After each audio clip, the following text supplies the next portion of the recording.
How's everybody doing today? So, we got gale force winds going on out here in Boise right now. I'm out at the park again. How many of you know where, sucks that I actually got to look this up to figure out which park I'm at. Gordon Harris Park.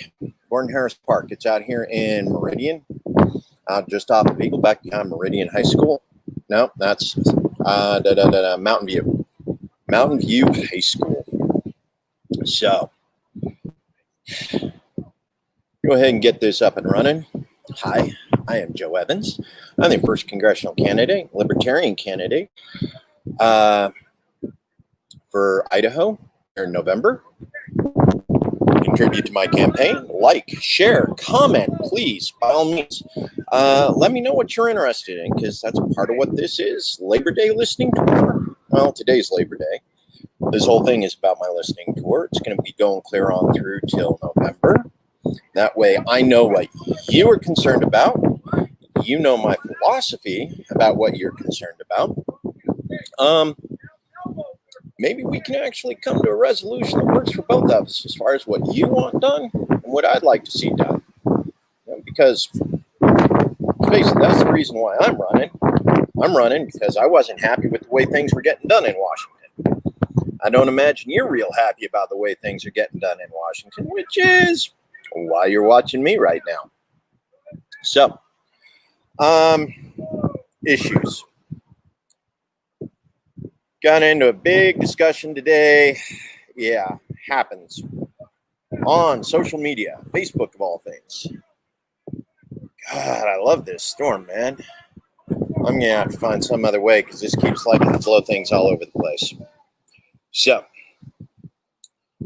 what we are looking at with regards to issues across the United States.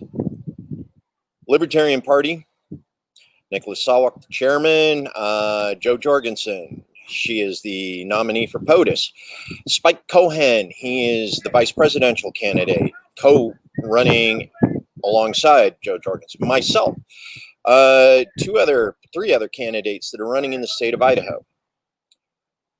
We support Black Lives Matter protests.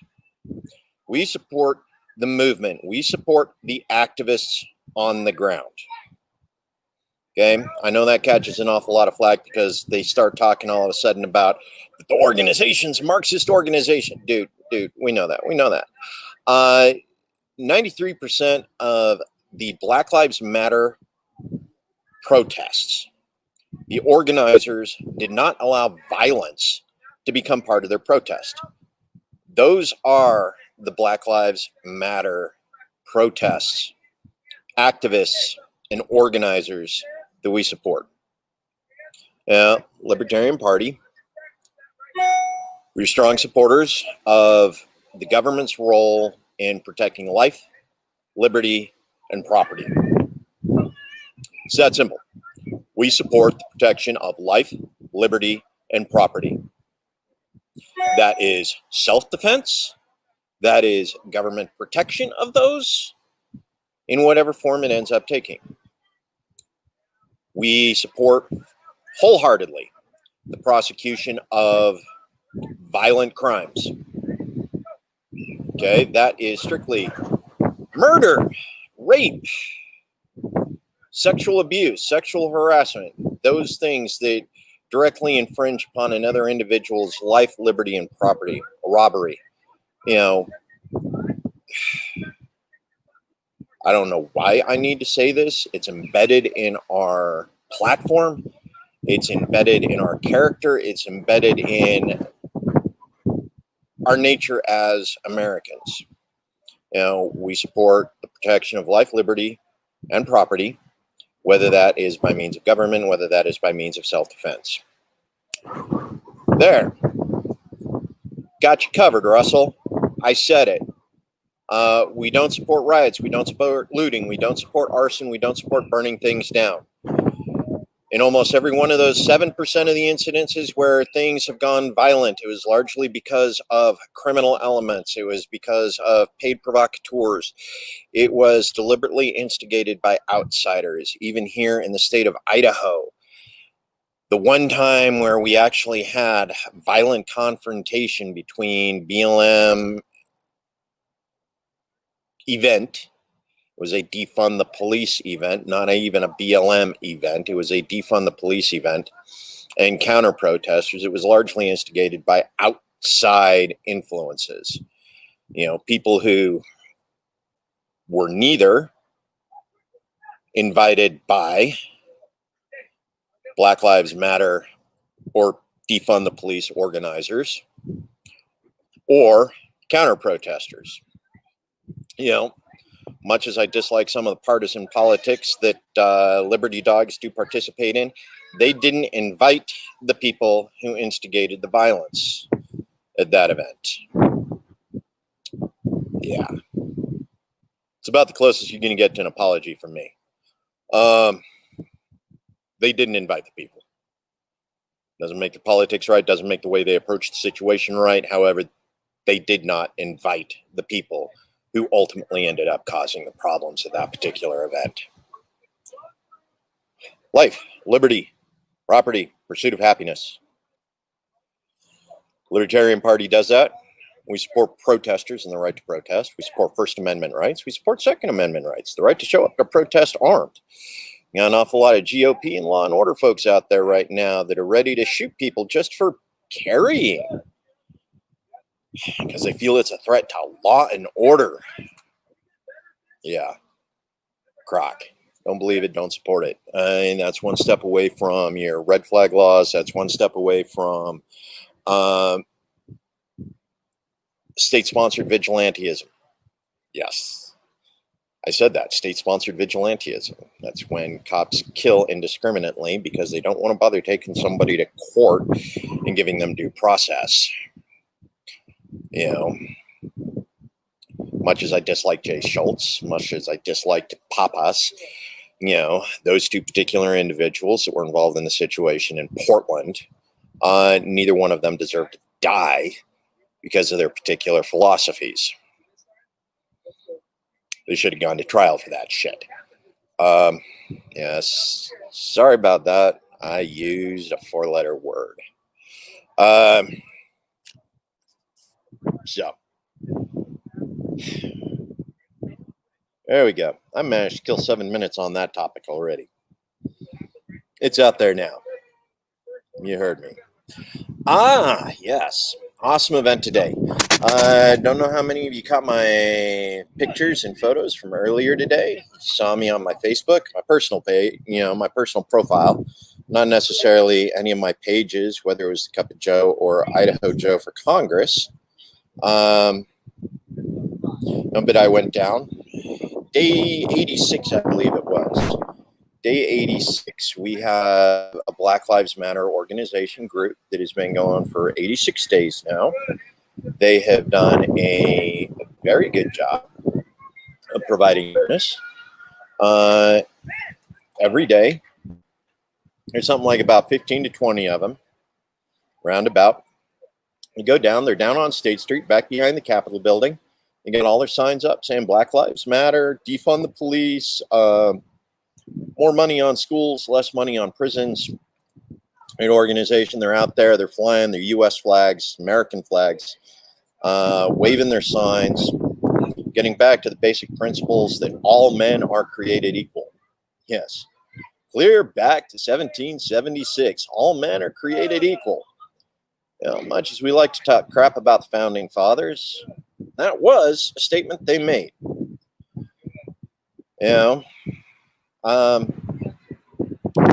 Whether or not you believe they believed it, especially with regards to a lot of the views of Eurocentrism at the time, they did say that. And that is language we take with us today. And that all men are created equal, regardless of race, religion, creed, and orientation. Human rights. Lowest common denominator. The individual right. protected by the Libertarian Party. We support your gay rights. We support your racial rights. We support your human rights. We support women's rights because they are all human rights. They are all rights that are associated with the human condition, the natural law in which the United States was founded on. Which was funny, I don't think the person who actually coined natural law, really understood what natural law meant. He still believed that God gave us the natural order of things and that there wasn't a natural human condition. It's where the natural order comes from. And we're all supposed to believe, welcome to Christian superiority, 1776 style.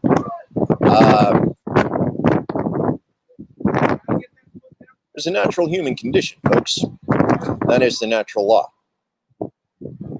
I hate to say it, but,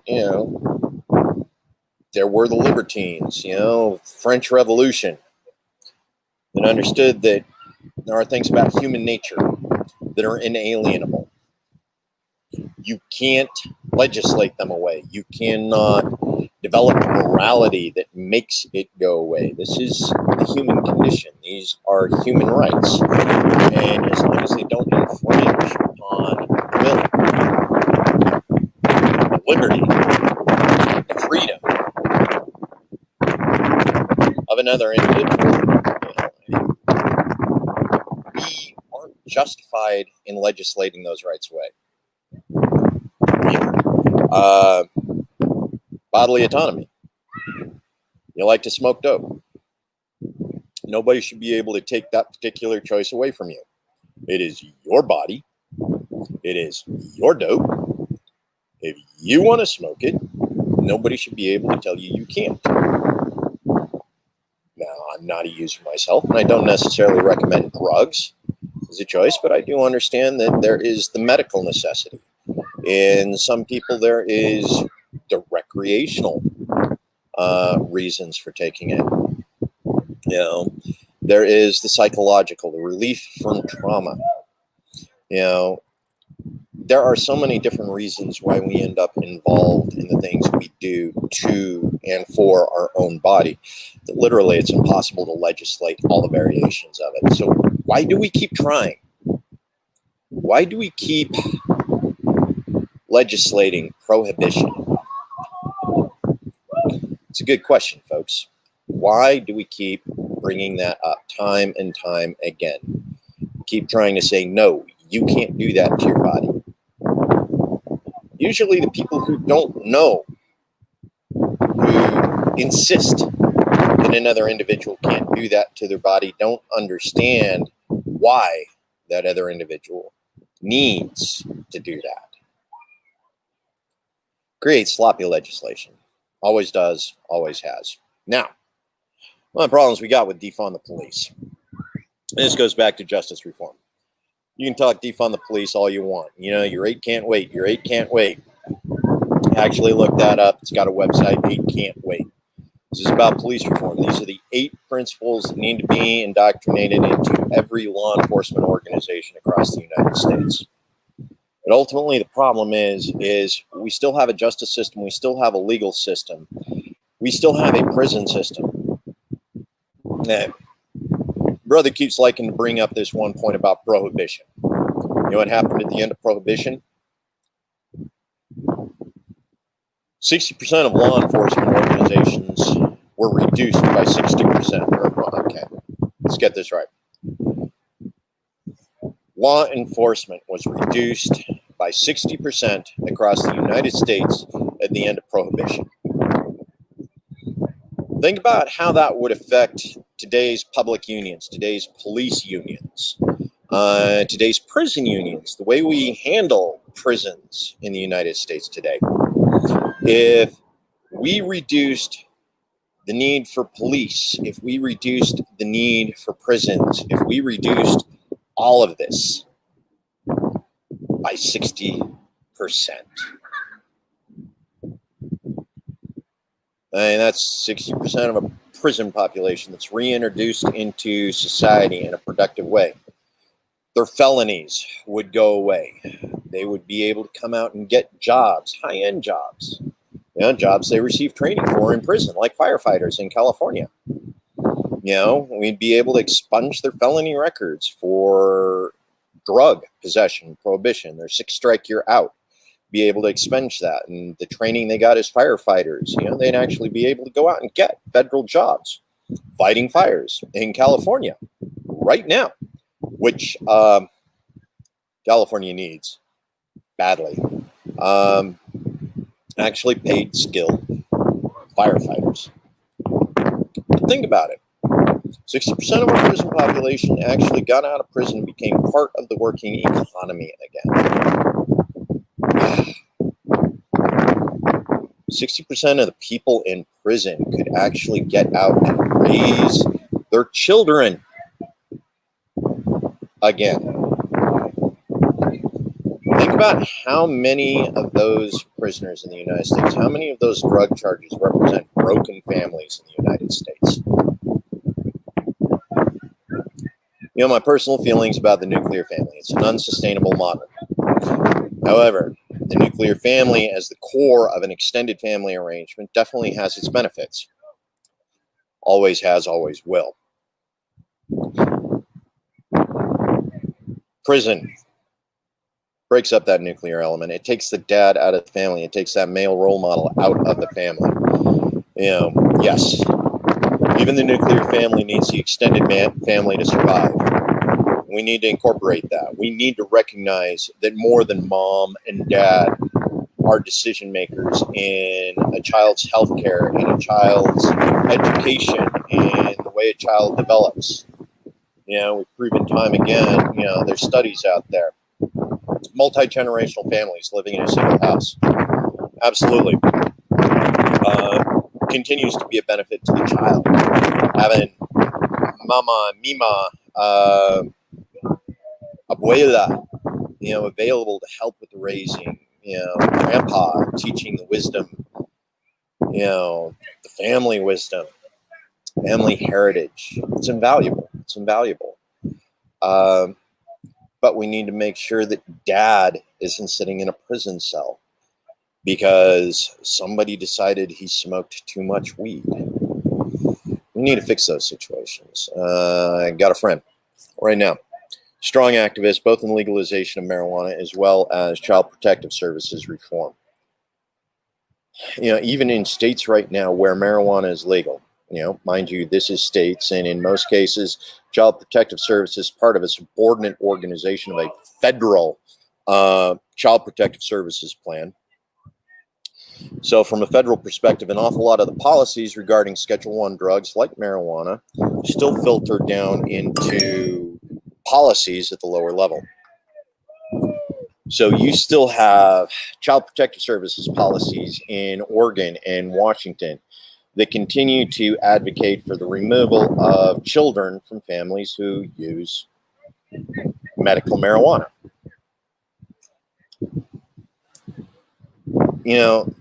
These are families that are stabilized by the medical marijuana. These are families where the parents have found a way to cope with various childhood trauma, other complex trauma that they're dealing with.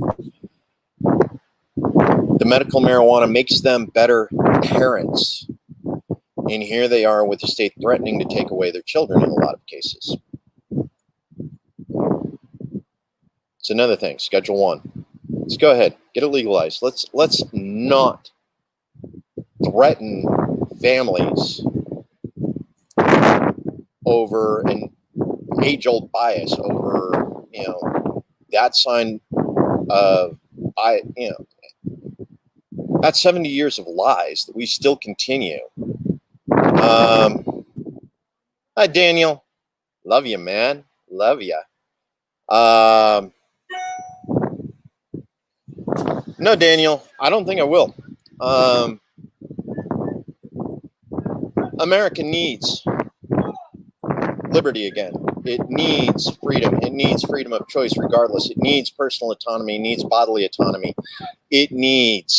We need our freedom of choice again. So I'm going to keep running, Daniel, but Thanks for the suggestion. Appreciate it.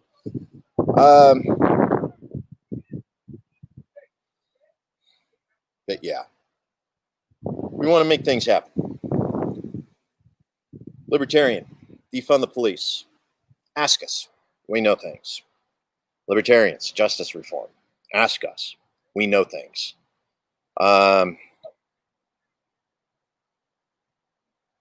Economy. Rebuilding it. Making it work for all of us. Please, ask us. We know things. Sort of what we do as libertarians. You know, at some point. And we've steadily watched the state control and manipulate our lives for the past 50, 70 years. And what was it, 1970 when, early 70s, when the Libertarian Party really took root, created this simple plan, running against the Nixon drug war agenda. We've seen where it's gotten us over the past 50 years now.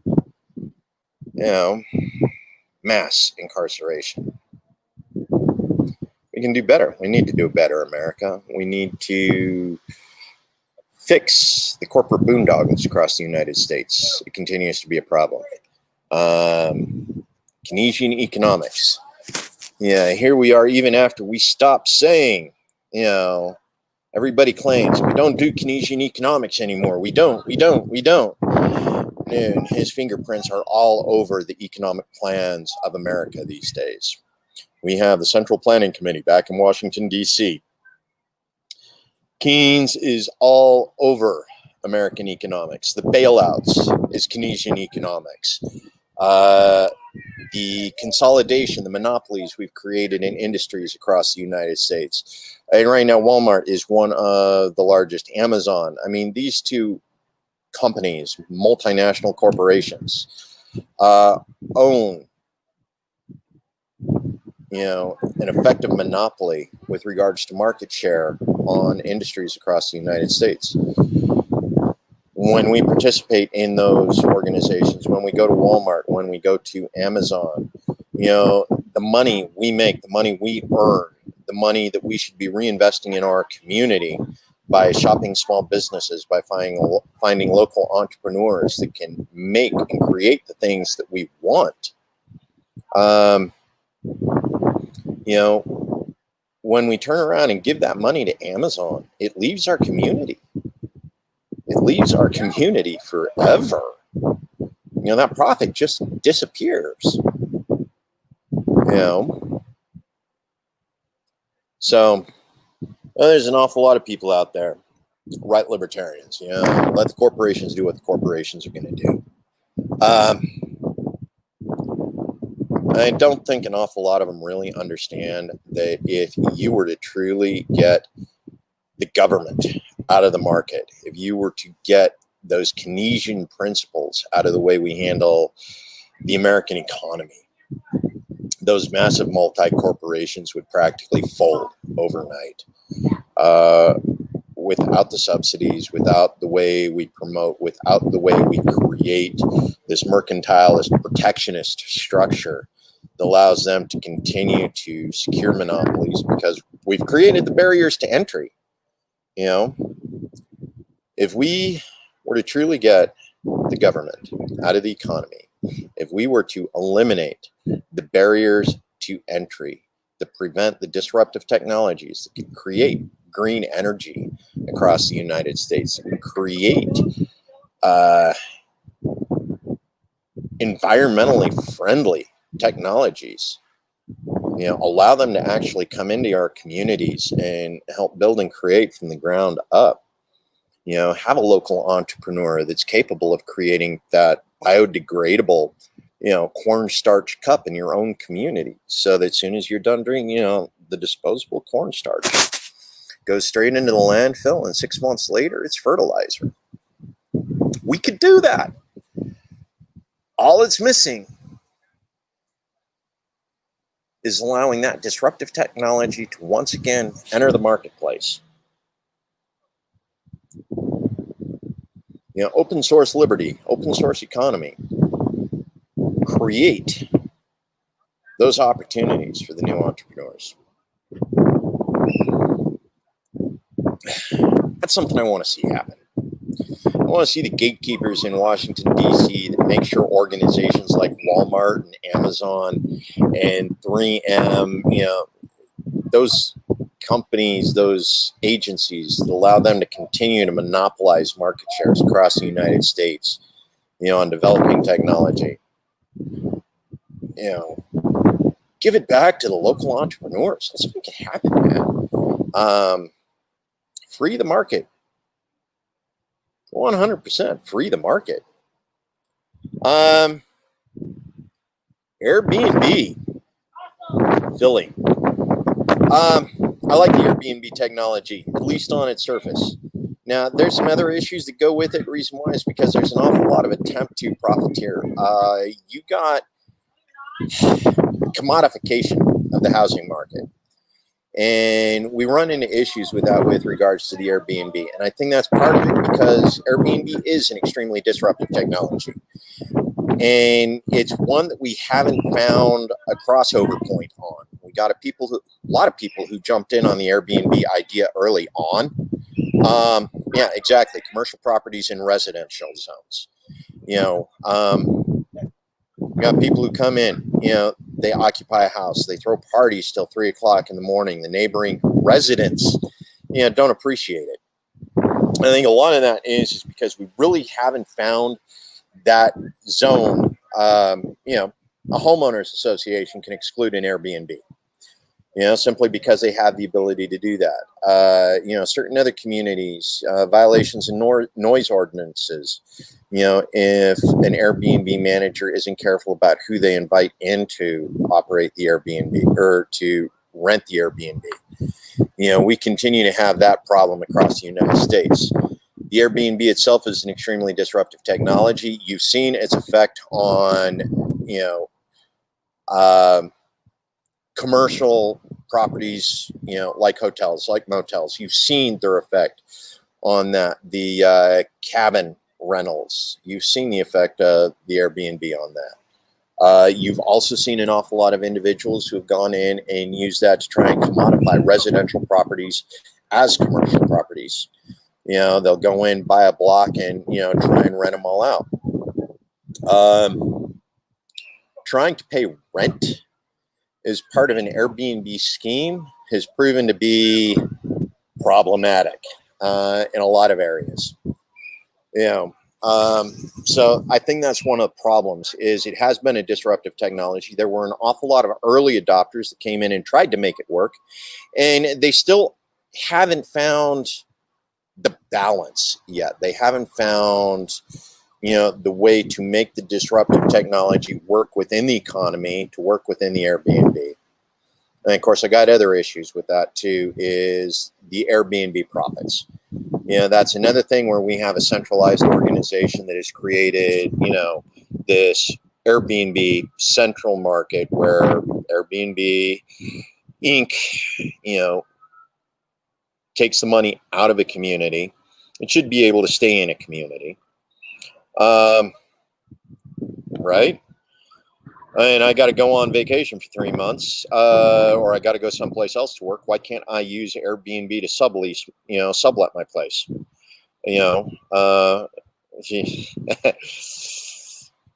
As somebody who was a landlord for a little while, I got qualms about that. Oh, that would be hugely disruptive. Absolutely. Subletting through Airbnbs for, weeks at a time while you're out of town working, but you don't want to actually give up your lease because you got to come back. But that comes back with, what's the Airbnb profile of the individual you're renting to, leasing to. Yeah. Same qualms homeowner neighbors do, same qualms as a regular landlord. Even long-term renters continue to be a problem.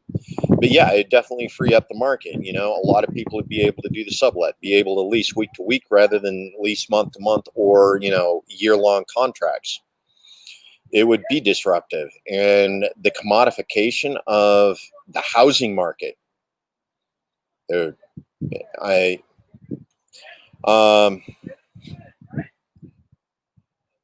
You could. Okay, so let's take a look at this, Philly Cent.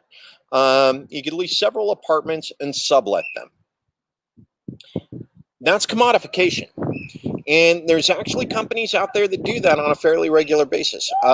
Big companies like that.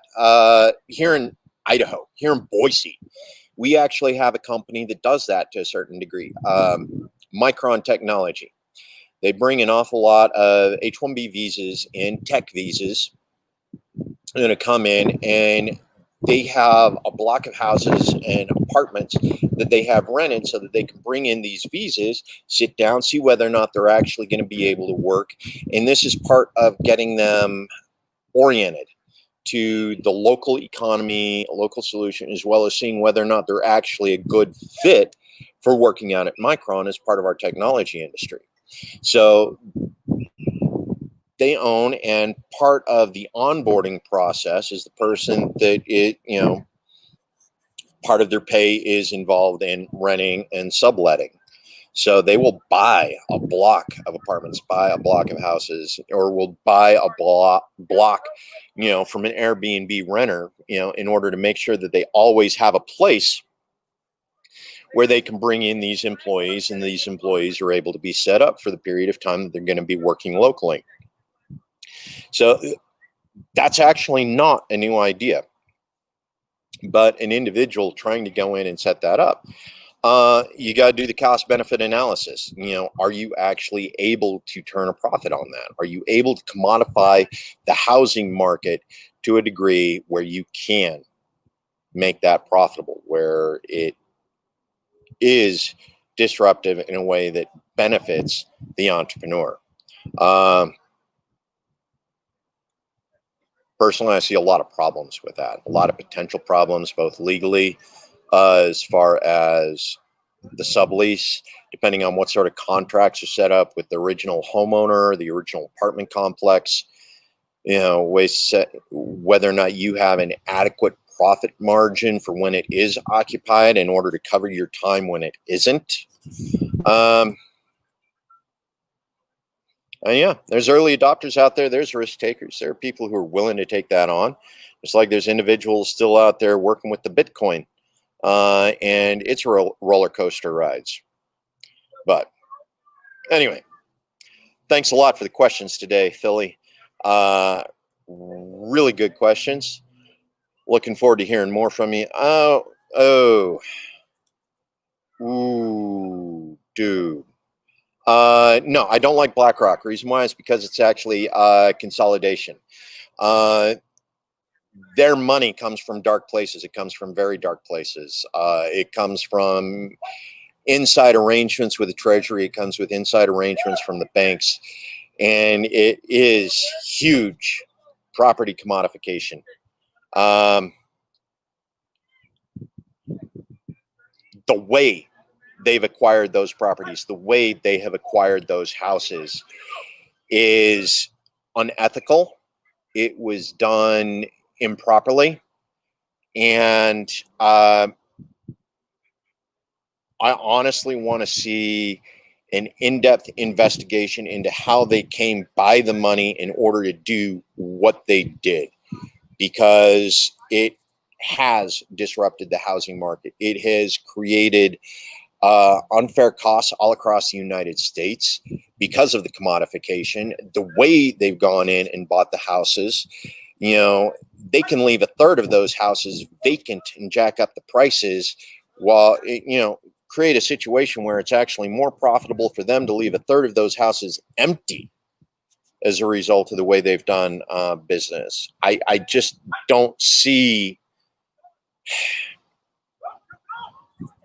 an ethical way that they could have accomplished what they did, or an ethical way that they can pursue profits over people, especially with regards to the property consolidations that's going to start happening in January when the CDC non-eviction policy expires. Right now, CDC's gone in and said nobody can be evicted until January, federal policy. How that is looks at the local level, but that's one of those things. You know, next 6 months, nobody can be, or next 4 months now, nobody can be evicted. That's an awful lot of back rent. It's an awful lot of back mortgages. You know, that's another opportunity where BlackRock has been one of those organizations that has the inside, that has the dark money capability. You know, those billionaires like Bezos, who, you know, the 12 that have managed to, while everybody else is being evicted, going hungry, losing their jobs, small businesses are going out of work. 12 billionaires have netted nearly $1 trillion additions to their net worth in the last 6 months. Something's wrong about that on a massive scale, man. Something is just wrong. And it points to corruption in government. It corrupts to crony capitalism. And I don't know that there is a way to regulate it. I don't know that there is a way to fix it. You know, even if we go in and do the investigation, find out where the money came from, and try and find, you know, I hate to use the combination of words here, but to find the economic justice, you know, in repairing what happened over the last 9 months, dude, it's a mess. You know, even as a libertarian with my ideals and, you know, my understanding of the ethical principles or lack of ethical principles that were involved in what BlackRock has done, is doing, will do. Dude, how do you fix it? Anyway, I'm going to leave that question to you guys tonight. I'm already running over my time. Yeah.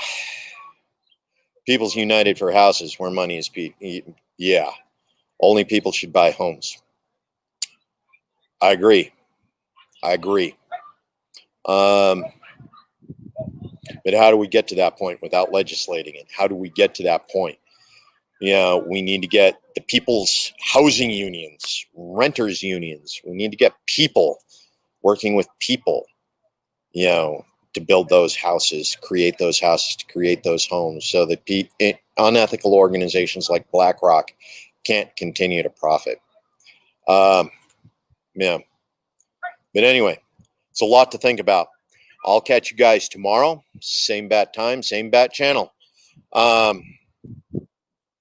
Renters unions, absolutely. In the meantime, like, comment, share. Go to my fund site. Give me money. Help me get in Congress so I can fix these problems for you. Meantime, community. It's what it's about. What it's all about. Take care of yourself. Take care of your family. Take care of your friends. Make things happen. Look out for each other. Peace.